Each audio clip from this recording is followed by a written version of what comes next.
What up, y'all? It's your boy Mike A, and I'm making this video to give y'all like a tutorial on how I set up my studio for recording and making beats. So yeah, here we go. Now, mind you, this is for people with a budget. Not everybody has thousands upon thousands of dollars to blow on a fucking studio that Young Money would record in. I spent about $1,300 something just for the little bit of stuff that I have. So understand, if you really want this to work, you're going to have to spend money. You're going to have to make the investment, period. If you want good quality sound and stuff, you're going to have to spend some money. So yeah, here we go.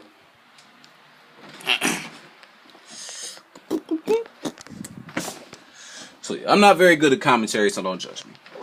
This is the laptop that I use for pretty much everything.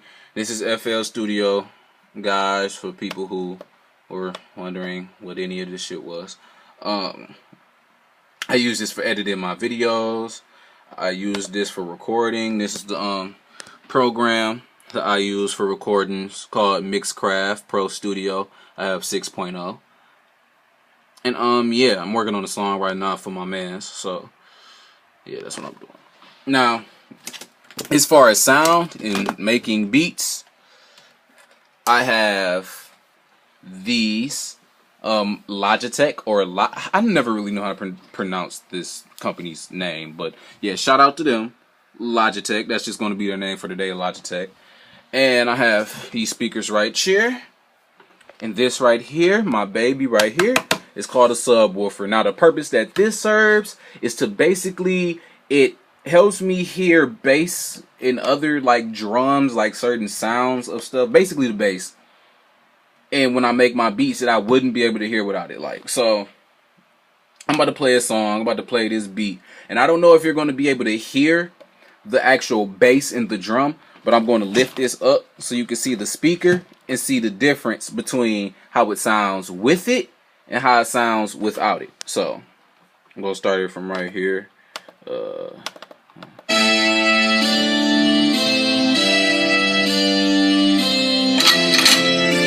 Now this right here is the bass.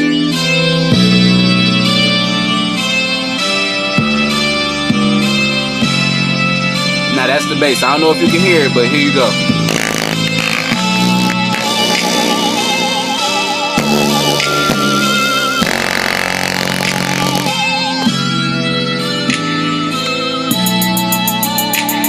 Alright, now let's say I didn't have this subwoofer to hear that type of bass. It's going to sound completely dry without. See, it just sounds different already. It just sounds like a bunch of treble, like it make no noise, no drum. So yeah, that's what that's pretty much for. Now I'm about to get into the actual recording studio part. I'm not good at commentary, like I said, so I'm gonna try and keep all the like audio technician vocabulary down to bare minimum, but you have to know what you're doing when you're doing it. So here we go. Got my microphone, headphones, got the stand, as you can see, speakers, subwoofer, the laptop. I got my Xbox and my TV for when I get bored, and audio interface. Remember this is important. So this right here, guys, I've heard so many names for this, like sound blocker, breath blocker, breath stopper, like breath minimizer, a lot of things with breath. It's called a pop filter. Now what a pop filter does, it takes out the popping noise, literally the popping noises of certain sounds, like certain words, like stuff with like P words, B words, anything where you got a sound in it, because without this you'll hear that in the mic and it'll sound really distorted and terrible. So yes, you need this. You do need this. Here goes my microphone. Now guys, know your microphones. This is a condenser microphone. There's two types of microphones. You have a dynamic microphone and you have a condenser microphone when it comes to recording. Now, a condenser microphone is used for vocals.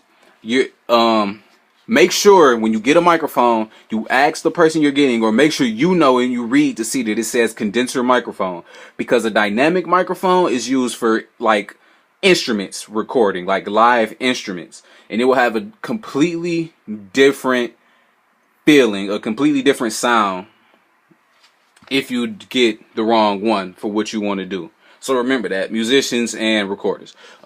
These are my headphones. These are my Turtle Beach headset headphones for my game, but I broke my Sony headphones, so I had to use these to replace them. I'll explain how I got these to work in a little bit. Let's see what else. This is my cable for my microphone, the cord that runs through here, a bunch of cords right there, more speakers, into this right here is the key to success. Make sure you have this.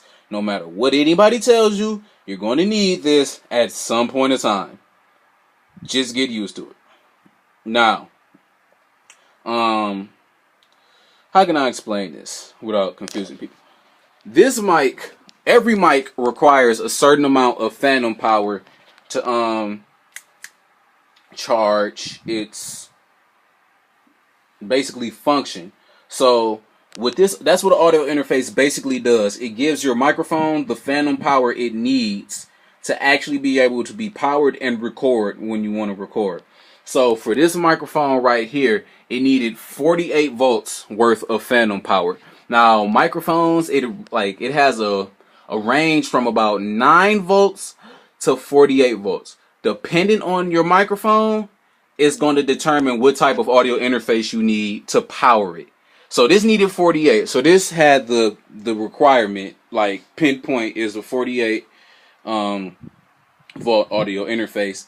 And this is a Tascam audio interface for those who might not know, US 144 MK2. Now, this is the phantom switch. Right here, when you want to record, you just set this pretty much on and off. This is the basically the whatchamacallit, the volume for the microphone. You got the mics that you can plug in. Like I said, this can also be used for live recording with live instruments. So remember that most of this stuff is for the MIDI cables where you plug in other instruments, all that good stuff. Yeah. Now, the mic goes from there into here and it's plugged into here.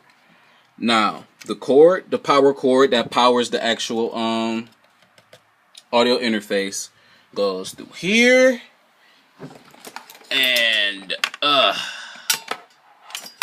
is plugged into the laptop. Boom. Now, this, I use Mixcraft to record, so I'm about to show you how this came up. So, let's see, new project, close. So, when you select, when I go to record, if you have Mixcraft and you want to know how to select your mic when you finally get one, you go to arm, or you can press the down, but you press arm for when you're about to record so you can actually arm your mic and prep it to get ready. You'll have a couple options. For me, since I know my Tascam is what my mic is connected into, and it's plugged into the right channel, how it says mic in right or left, it's plugged into the right channel, so I select right. Hold on, no, yeah, go to Tascam, right channel, and it should be armed. Now, you turn this on, you turn on phantom power to charge. Don't worry about the red light. That means that it's working, and the green light flashing. I don't mean nothing. It just means that it's working. So, as you can see, when I talk, the mic is obviously picking it up. Yo, yo, yo, yo. You can see it. Boom, boom. And then, if you want to see how your voice sounds, boom, boom, boom. You can hear my echo coming through the microphone in the speakers. So that's how you know that the microphone is actually picking up your sound, and it can help you with your level checks and all that good stuff. A bunch of stuff I'm not about to get into. But yeah, that's pretty much my setup right there. And I hope that this helped you guys. And yeah, it's your boy Mike A. Hit me up. Mixtape coming out soon. Devilish Intentions. Holla at you.